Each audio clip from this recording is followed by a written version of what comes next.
Because of the projects in the Stretch curriculum, many of those project assignments do ask students to move away from inside of the classroom. Students are asked to do ethnographies, to speak with other people. In Project Space, students are asked to go out and to analyze public spaces, and sometimes personal spaces when they're within their own home in the places that they work. So they're definitely no longer just reading essays in a classroom or watching a video and writing about it, but they're required to go out and gather their own research, their own observations, and to speak with other people who may not even be in the class. And so definitely it breaks that classroom walls down, right? They have to move outside of it.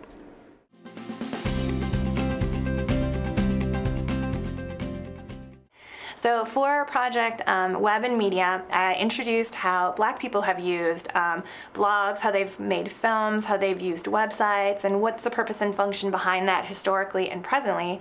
I introduced the students to some Black filmmakers. I introduced the students to some famous Black bloggers, both here and throughout the diaspora, just to kind of get them in the mood to understand the purpose and function of what people have done before and presently. And then I actually let my students choose the media. So they could actually do blogs, they could create websites, they could make magazines, or they could make films. And the projects turned out better than I could have ever imagined, and I'm really happy that I allowed them the different forms of media. And what forced me to I had to go learn how to create all these forms of media so then I could help my students create these, because I wasn't going to allow them to try if I didn't try also. So I actually allowed them to do different forms, and it ended up being fantastic. Their creativity is amazing. Technology has definitely changed the way we have taught composition in Asian American studies. Now we can analyze films, YouTube video clips, Facebook accounts, Twitter messages. Writing and text has gone beyond the traditional textbook or the novel or the poem. And it's happening in the classrooms now is that students are learning that also includes their writing assignments. One of the assignments is to produce a dialogue, which in essence is a script. And so students, instead of writing an essay on an issue, will write a script or a dialogue on an issue with 2 or 3 characters. And they end up taping that and making films and showing that text can be produced through a technology form like filming and then given to an audience.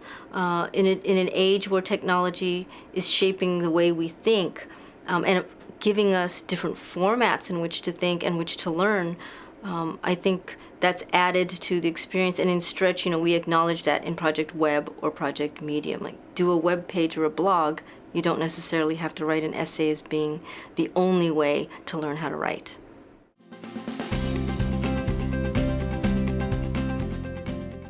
In my class, what they did this semester, they actually created a newsletter about Project Space. And what they did that was really unique in my class, that they went out in the community. As you know, Project Space, it's an A and a B portion. The A portion, we talk about the community, especially in Los Angeles, and actually what they did in groups, they actually went out to the community and they interviewed people. They interviewed people how they utilize private and public space. And that was really beneficial for them.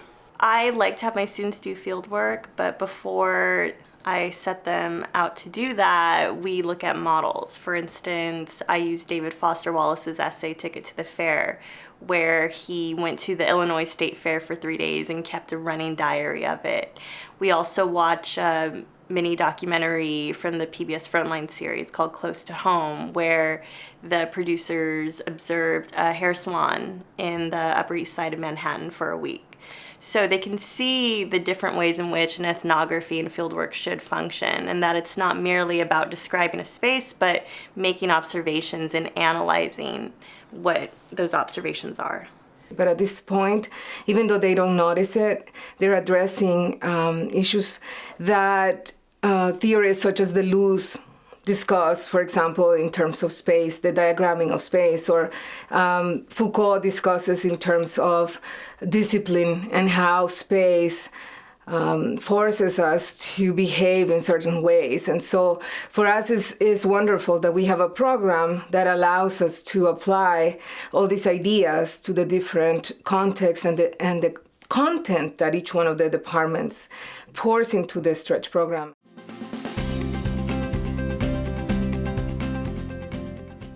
I enjoy all of the projects. I think that's one of the beauties in the Stretch program, that we have the time to dedicate to each of them. However, the project text is one of my favorites. And in our program, we design it so that it's at the end. Students at that point are more comfortable with the material that they are reading. They are able to process, to think more critically about the themes presented to them.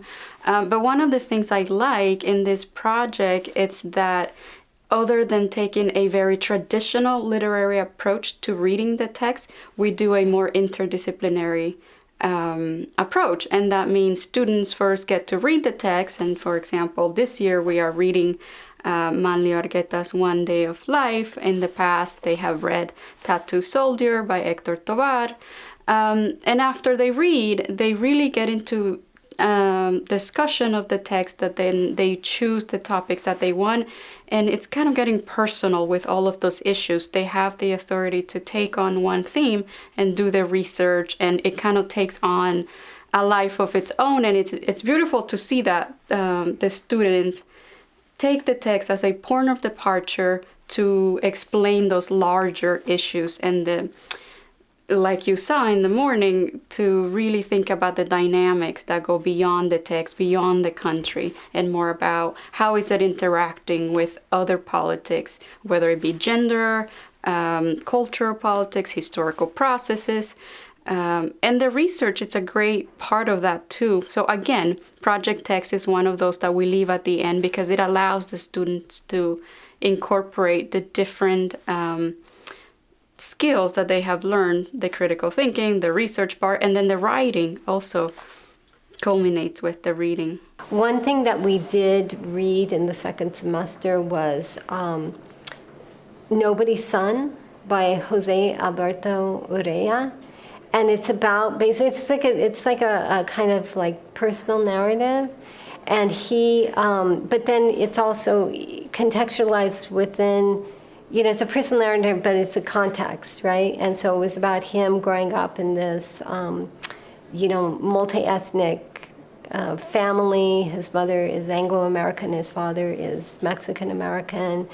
And growing up in El Paso in a working class community. And so there's like this bigger context for that life story. So that was one of the texts that we read. And students, again, loved that book because it was personal, but then it was also really, deeply contextual about all the politics of what's going on in the border.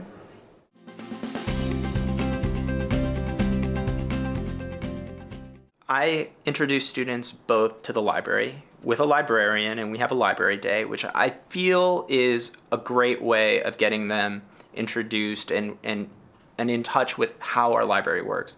Our library has changed so much in such a short amount of time, so it's always good to, continue to kind of update yourself and your students on what's going on, because things change from semester to semester.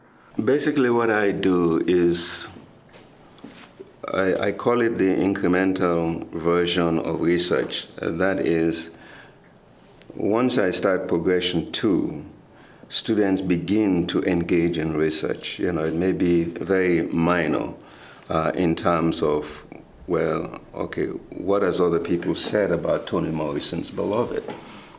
And I would ask them specifically to look for those texts or research materials that tend to validate their position, maybe 5 of them or 4 of them, and then look for research materials that challenge their position. So I do this on those bases, and then by the time they get to progression 3, where we are in full argumentative mode, they understand the process of research itself. In addition to that, I send them to the library to get assistance with our librarians who, have classes and help students to select materials that are relevant to their topics. And I even give them a day off just to do that. And then they come back the next week with reports on what they found and how useful they were, So in a sense, it becomes a hands-on rather than just allow the students to go there, collect books and give you a bibliography that really makes no sense, you know. The process for me is gradual. One of the big things, we actually use the library quite a bit. And so we do Jenny's library orientation, where she gives students like the whole process to, you know, finding texts, you know, figuring out which ones you want to read, which ones you don't. I also talk to the students, again, this is sort of stuff that I learned when I was at Michigan, that it was important to always sort of see yourself as a writer. So what I often do is I tell students stories about my own research and the perils and pitfalls of doing research as in the real world, right? That it's not always about just staying in the library. It's sometimes, especially with my research, it's like going out and talking to people and sort of figuring out. And so suddenly, like, students get really excited about, oh my gosh, I could include an interview with my, you know, my grandfather, and I say yes. I think that's like legitimate.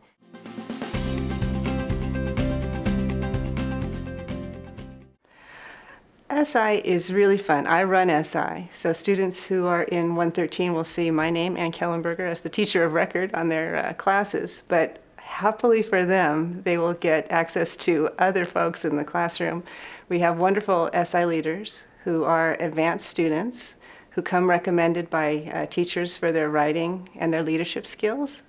And in SI, they develop activities and other kind of hands-on learning methods to help students continue, expand, repeat, maybe reinforce some of the ideas or requirements or readings in their 113 classes.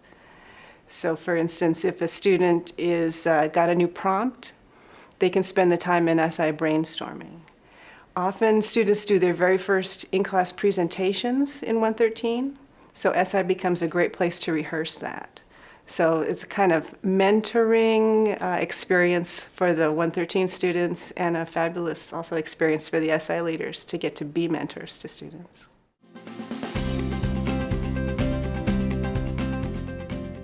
The Freshman Common Reading is a program that I started about 7 years ago, and it's modeled after similar programs in place at campuses all over the country now. Each year, a 100% volunteer committee composed of faculty and staff and students, including both freshmen and ex-freshmen, which are sophomores, juniors, seniors, and the occasional graduate who just likes doing the committee. We meet, we read, we take nominations for the titles, and then vote twice, once to pick finalists, usually 5 finalists, and then a second time in January to pick the winning title for the coming fall. And the idea of the Freshman Common Reading is to welcome new freshmen in the fall with an intellectual experience that they can all share. Of course, they don't all read the book. It's not required in all their classes, but that's the goal. Some universities will ask their freshmen to read the Common Reading on their own at home in the summer before freshman year, but that didn't seem like the best model for Northridge. It's a lot more fun to work on the book here, and especially to have students reading it as they approach freshman convocation, which is usually the second or third week of the fall, and has almost always at CSUN featured the Common Reading author as the keynote speaker. A key thing for faculty to consider is how they can help students, not just in terms of course content, which obviously matters. We're here to teach, and it's an intellectual experience that the university provides. But faculty also should be aware that there's an emotional set of issues that freshmen are dealing with. Partly it's being in an unfamiliar place, partly it's dealing for the first time for many of them with expectations that they're going to behave as adults behave, and that's difficult. That's not a natural, instantaneous transformation that happens to somebody just because they got a high school diploma and set foot on a college campus. So that faculty, it's really asking a lot of faculty not only to teach subject matter, but also to teach students. That's one way to think of it. You're teaching your subject matter, but you're working with students to help them gain confidence and maybe some direction in why they're here, because not everyone comes to college knowing what they want to do. And even those who do believe they know, oh, my major's business, that can change, and very often does change.